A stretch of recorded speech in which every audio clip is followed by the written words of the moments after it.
কখনো কখনো জীবনে এমন পরিস্থিতি এসে হাজির হয়, তখন আমরা ভেঙে পড়ি। মন বলে ওঠে সব শেষ।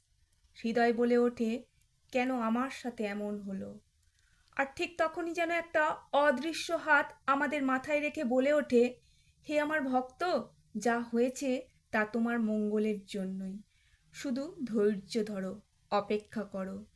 এই বাণী আসে কার কাছ থেকে জানেন? কৃষ্ণকালী মায়ের কাছ থেকে।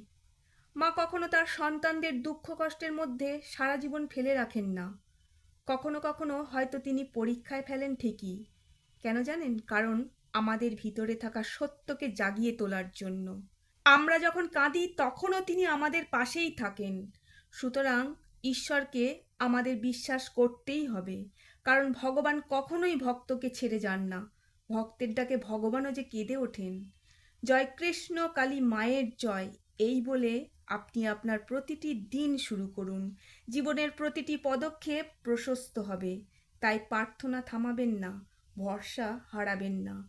ঠিক সময়েই ঈশ্বর আশীর্বাদ ছড়াবেন। আজ হয়তো কষ্ট পাচ্ছি, কিন্তু এই কষ্টটা হয়তো কোনো না কোনো কারণ আছে। আমাদের ভিতরে হয়তো এমন কিছু প্রতিভা আছে যা সবার মাঝে ফুটে উঠুক।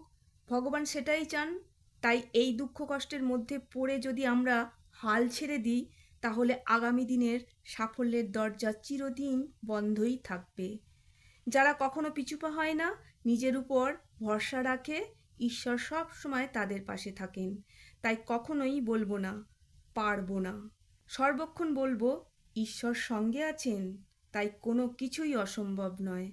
আত্মবিশ্বাসী হলো সবচেয়ে বড় শক্তি। জয় কৃষ্ণ কালী মায়ের জয়, জয় সোনা মায়ের জয়, জয় মঙ্গলা মায়ের জয়।